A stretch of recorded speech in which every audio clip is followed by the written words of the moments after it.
కడప మేయర్గా తన ఎదుగుదలను చూడలేక కొంతమంది వ్యక్తులు కడపలో బ్యానర్లు వేశారని కడప మేయర్ పాక సురేష్ ఆరోపించారు. నాపై వ్యక్తిగత ద్వేషంతోనే ఇలా చేశారని భావిస్తున్నట్లు కడపలో ఆయన మీడియాతో మాట్లాడారు. పన్నులు అధికంగా పెంచడం వల్లనే తాను ఇంటి పన్ను కట్టలేదని ముందస్తు నోటీసు కూడా ఇవ్వకుండా ఎలా పెంచుతారని అధికారులను అడిగిన సమాధానం లేదన్నారు. దీనిపై అధికారులకు అనేకసార్లు పిటిషన్ ఇచ్చామన్నారు. రిటైన్ చేసేంత కట్టాలో చెప్పమని చాలాసార్లు నగర పాలక సంస్థ అధికారులకు తెలిపామన్నారు. అధికారులు అత్యుత్సాహంతో పన్నులను అధికంగా పెంచి ప్రజలపై భారాన్ని మోపారని విమర్శించారు. సామాన్య కార్యకర్త అయిన నేను కడప మేయర్గా బాధ్యతలు చేపట్టడం కొంతమందికి నచ్చకపోవడంతోనే బ్యానర్లు వేశారన్నారు. మేయర్ ఎన్నిక అనివార్యమైన కారణంగానే నన్ను మేయర్గా అభ్యర్థిగా ప్రకటించారన్నారు.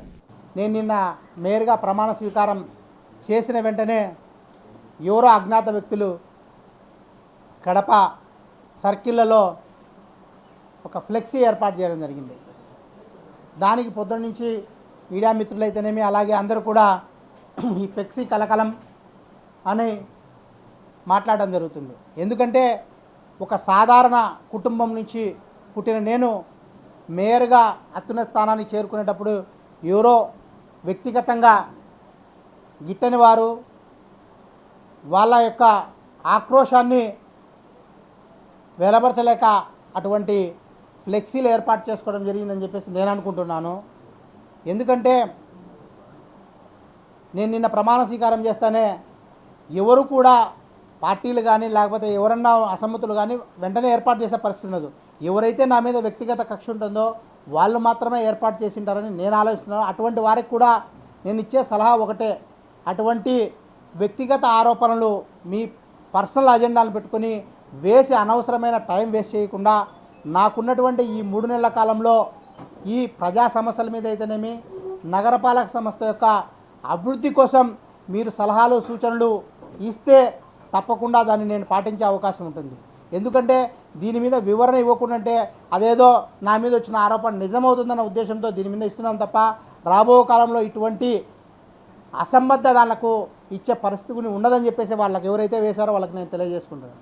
ముఖ్యంగా నేను మేయర్గా అయిన 3 నెలల్లో ఈ 3 నెలల కాలంలో ఎటువంటి అభివృద్ధి కార్యక్రమాలు చేపట్టాలి లేదా ఈ ప్రజా సమస్యల మీద ఏమన్నా ఉన్నటువంటి ఆ సమస్యలను ఏ విధంగా తీర్చాలి అన్న దాని మీద ఎవరైనా సలహాలు సూచనలు ఇచ్చి ఈ తక్కువ వ్యవధిలో దాన్ని సద్వినియోగం చేసుకునే టయాన్ని నాకు కేటాయించమని చెప్పేసి నేను వాళ్ళందరికీ కూడా విజ్ఞప్తి చేసుకుంటున్నాను.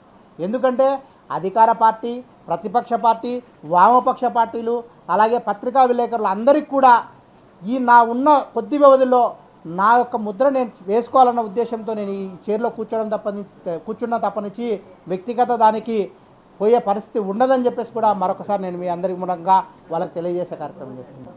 ముఖ్యంగా ఆయన వేసిన ఆ ఫ్లెక్సీలో ఏదో మా అమ్మ ఇంటికి మేము దాదాపుగా 10 సంవత్సరాల నుంచి ఇంటి పన్ను బాకీ ఉన్నారు, కట్టడం లేదు, 1,00,000 చిల్లర అని చెప్పేసి దాంట్లో వేయడం జరిగింది. 1,00,000 చిల్లర కట్టడం అనేది నాకేం పెద్ద విషయం కాదు. ఎందుకంటే అది పెద్ద అమౌంట్ కాదు, కట్టాలన్నా కట్టకూడదన్న ఆలోచన లేదు. అది ఎప్పటికైనా సరే ఒకవేళ కట్టకున్నంత మాత్రాన అది చెరిగిపోయే పరిస్థితి, జీవితాంతంలో ఎప్పటికైనా అది కట్టాల్సిన పరిస్థితి ఉన్నది. దాదాపుగా ఈ కడప నగరంలో దాదాపుగా 6 కోట్ల 7 కోట్ల ఇప్పటికీ బకాయిలు ఉన్నాయి, పన్ను బకాయిలు. నేనేం చెప్తున్నా దాన్ని ఎందుకు కట్టలేదనేది మీకు సవివరంగా వివరం చేసే కార్యక్రమం ఉంది. గడిచిన 2 సంవత్సరాల్లో ఎవరైతే ఈ ఏడీపీ సర్వే అని చెప్పేసి ఒకటి సర్వే స్టార్ట్ చేసి దాదాపుగా ఈ కడప నగరంలో 20,000 ఇండ్లకు పన్నులు పెంచే కార్యక్రమాన్ని చేపట్టడం జరిగింది.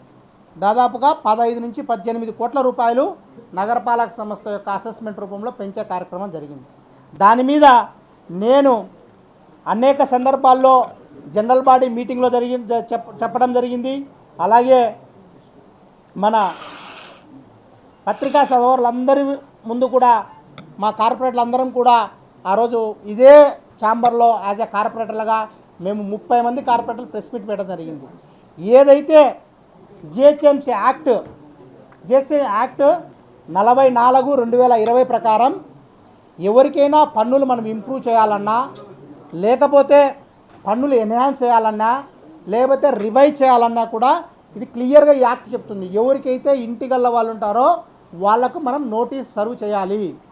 ఆ నోటీస్ సర్వ్ చేసిన తర్వాత వాళ్ళ యొక్క అబ్జెక్షన్స్ ఏమైనా ఉంటే తీసుకొని దాని తర్వాత వాళ్ళకు ట్యాక్స్ అనేది ఫిక్స్ చేయాలి. అది ఎన్హాన్స్ చేసినా ఇంప్రూవ్మెంట్ చేసినా కొత్తగా వేసినా అనేది జిఎస్టీ యాక్ట్ క్లియర్గా చెప్తుంది. అటువంటిది మా కార్పొరేషన్ అధికారులు అత్యుత్సాహానికి పోయి దాదాపుగా 20,000 మందికి ఈ కడప నగరంలో పన్నులు పెంచడం జరిగింది. దాని మీద మేము జనరల్ బాడీలో మా సహచర కార్పొరేటర్లు అందరం కూడా కలిసి ఒకటే తీర్మానం చేస్తాం, ఈ పెంచిన పన్నులు మీరు అసంబద్ధంగా పెంచొద్దండి, ఖచ్చితంగా సహేతుకంగా. ఎవరైతే ఏం చేశారంటే ఎవరికి ఇంటి ప్లాన్ ఉన్నా కూడా ప్లాన్ లేదని చెప్పేసి 100% పైన అతను ప్లాన్ తీసుకొని ఉంటాడు, చిన్న పైన రూమ్ వేసుకొని ఉంటాడు. రూమ్ వేసుకుంటే దానికి తొందరగా 100% పెనాల్టీ వేసి పెంచడం జరిగింది. దాని మీద కమిషనర్ గారు ఏం చెప్పారు, అటువంటివి ఏమన్నా ఉంటే కనుక మీరు రివిజన్ పిటిషన్ అందరితో పెట్టించండి, పెట్టిస్తే అవన్నీ కూడా రెక్టిఫై చేస్తామని చెప్పేసి గౌరవ కమిషనర్ గారు చెప్పారు. అప్పుడు ప్రజాస్వామ్యబద్ధంగా ప్రతి ఒక్క పౌరునికి ఉన్న హక్కు మాదిరే మా అమ్మ కూడా 21/4/2025 రివిజన్ పిటిషన్ పెట్టడం జరిగింది. మీరు మాకు వస్తున్న పన్నును ఒక్కసారిగా దాదాపుగా 1,00,000 చిల్లర మీరు పెంచడం జరిగింది, దీన్ని ఎందువల్ల పెంచడం జరిగింది మాకు వివరణ ఇవ్వమని చెప్పి. అప్పుడు మున్సిపల్ కార్పొరేషన్ అధికారులు వచ్చి ఎంక్వైరీ చేశారు. ఎన్నో తేదీ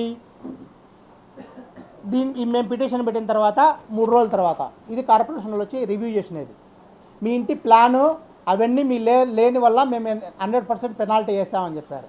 అప్పుడు నేనేం చేశాను, మా ఇంటికి సంబంధించిన మా అమ్మతో ప్లాన్స్ అన్నీ కూడా పబ్లిక్ హీరింగ్ నోటీస్ ఇచ్చారు. వాళ్ళు ఎప్పుడు ఇచ్చారు, నాకు 20/4/2025 హీరింగ్కి రమ్మని చెప్పి ఇచ్చే దానికి సంబంధించిన డాక్యుమెంట్స్, ప్లాన్ అప్రూవల్ కాపీ అన్నీ కూడా సబ్మిట్ చేస్తే అప్పుడు ఉన్నటువంటి అడిషనల్ కమిషనర్ కానీ కమిషనర్ పిలిచి ఎలా చేస్తారని మీరు ఆయన ప్లాన్ పెట్టారు, ప్లాన్ లేదని చెప్పేసి మీరు ఇంత పెనాల్టీ వేయడం తప్పు కదా, దీన్ని ఇమీడియట్గా రివైజ్ చేయండి అని చెప్పాడు. అది రివైజ్ చేస్తామని చెప్పేసి గతంలో నాకు వస్తున్న 12,229 రూపాయలు వచ్చే పన్నును వాళ్ళు 60,000 రూపాయలు వేయడం జరిగింది. దాన్ని తగ్గించి 37,094 రూపాయలు తగ్గించినామని చెప్పినారు. ఇది కూడా పేపర్గా రాసిచ్చారు తప్ప ఎటువంటి నోటీస్ ఇవ్వలేదు. ఆ నోటీసు ఇవ్వకుండా నేను కట్టడానికి ఏంటంటే ఇట్లాగే నాతో పాటు మా అమ్మ లాంటి వాళ్ళు దాదాపుగా రివిజన్ పిటిషన్లు 1,006 రివిజన్ పిటిషన్లు పెట్టారు కడప నగరపాలక సంస్థలో. వీళ్ళందరూ కూడా మాకు ప్లాన్లు ఉన్నాయి అయినా కూడా మీరు పన్నులు పెంచి వేసినారని చెప్పేసి దీని మీద వాళ్ళు ఇంతవరకు కూడా మీ పరిష్కరించి ఇంత కట్టాలి అని చెప్పేసి నోటీస్ ఇవ్వలేదు. నేను ప్రజలందరి తరపున కూడా ఇప్పుడు కూడా నేను విజ్ఞప్తి చేస్తే కమిషనర్ కానీ వాళ్ళకు కూడా ఎవరైతే మీరు రివిజన్ పిటిషన్ వేసింటారో నాతో పాటు వాళ్ళందరికీ కూడా మీరు ఏ హేతుబద్ధంగా వేశారో దానికి సంబంధించిన ఫైనల్ నోటీస్ ఇస్తే ఖచ్చితంగా చెల్లిస్తారు. లేదా దాంట్లో తప్పులు ఉంటే కనుక యాజ్ ఏ మన పౌరులకు ఉన్న హక్కుల ప్రకారము దాని ప్రకారం వాళ్ళు కోర్టుకు వేయడమో, కొంతమంది కోర్టుకు కూడా వేయడం జరిగింది. ఇదే కోర్టులో దాదాపుగా 112 పిటిషన్లు వేయడం జరిగింది. అట్లా నేను చెప్పేది ఏంటంటే ఏదో వ్యక్తిగతంగా మనిషిని డ్యామేజ్ చేయాలా, మా అమ్మ పేరుతో ఉన్న ఇంటి ఫోటో వేసి వాళ్ళు వేయడం అనేది వాళ్ళకి నిజంగా వాళ్ళ టైం వేస్ట్ చర్యలు తీసుకుంటున్నారు. ఏదన్నా దాంట్లో వేసే కార్యక్రమం ఉంటే నేను చేసిన ఏదన్నా ఇప్పుడు 3 టర్మ్లో నేను కార్పొరేటర్గా ఉన్నా, ఎప్పుడు కూడా ప్రజా సమస్యల మీద మాట్లాడే తప్ప ఎప్పుడు కూడా వ్యక్తిగత దాని మీద చేసే పరిస్థితి లేదు. నేను ఈరోజు మేయర్గా కూర్చున్న వెంటనే వాళ్ళ యొక్క మనసులో ఉన్న ఆక్రోశాన్ని ఒక సామాన్య కార్యకర్త ఈరోజు మేయర్ పీఠంలో కూర్చున్నానని వాళ్ళు తట్టుకోలేక నా మీద వ్యక్తిగత కక్షతో ఇది చేయడం జరిగిందని చెప్పేసి పత్రికా సోదరులందరికీ నేను తెలియజేస్తున్నాను. ప్రజలకు కూడా విజ్ఞప్తి చేస్తున్నాను. నేను ఇప్పటికి కూడా ఆ పన్ను క్లియర్ చేసేయాలంటే ప్రజల తరపున నేను పోరాటం చేస్తున్నా. వాళ్ళందరికీ కూడా మీరు పన్నులు ఎంత హేతుబద్ధంగా తగ్గించగలిగితే అంత చేసి వాళ్ళకి ఫైనల్ నోటీస్ ఇచ్చి పన్నులు చెల్లించే కార్యక్రమం చేయాలని చెప్పేసి నేను తెలియజేసుకుంటున్నాను.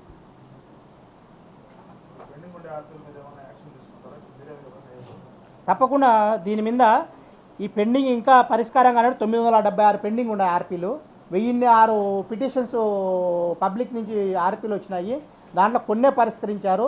నేను గతంలో యాజ్ అ కార్పొరేటర్ ఉన్న ఇన్ఫర్మేషన్ యాక్ట్ ప్రకారం పెట్టి తెప్పించుకునింది ఇవన్నీ కూడా నాకు అధికారులు ఇవ్వాల. వాళ్ళందరికీ కూడా నేను చెప్పేది ఒకటే, ప్రజల మీద విపరీతమైన పన్నులు పత్రికల్లో కూడా అన్ని దాంట్లో వచ్చింది. ఒక్కొక్క ఇంటికి 1,000 వచ్చేది, 10,000, 20,000 అలా వచ్చాయి. అలా కాదు, సహేతుబద్ధంగా ఒకవేళ వాళ్ళు నిజంగా పైన వేసింటే ఆ ఫ్లోర్కు ఎన్హాన్స్ చేసి పెంచండి. దాని మీదనే నా పోరాటం అప్పుడు చేస్తున్నా. యాజ్ ఏ మేయర్గా ఇప్పుడు కూడా ఖచ్చితంగా నెక్స్ట్ రేపో మొన్నాడో రివ్యూ మీటింగ్ పెట్టి కమిషనర్ అడిషనల్ కమిషనర్ అందరిని పిలిపించి ఏవైతే ఉన్నాయో వాటన్నిటి కూడా రెక్టిఫై చేయాల్సిందిగా వాళ్ళందరికీ కూడా నేను తెలియజేసే కార్యక్రమం.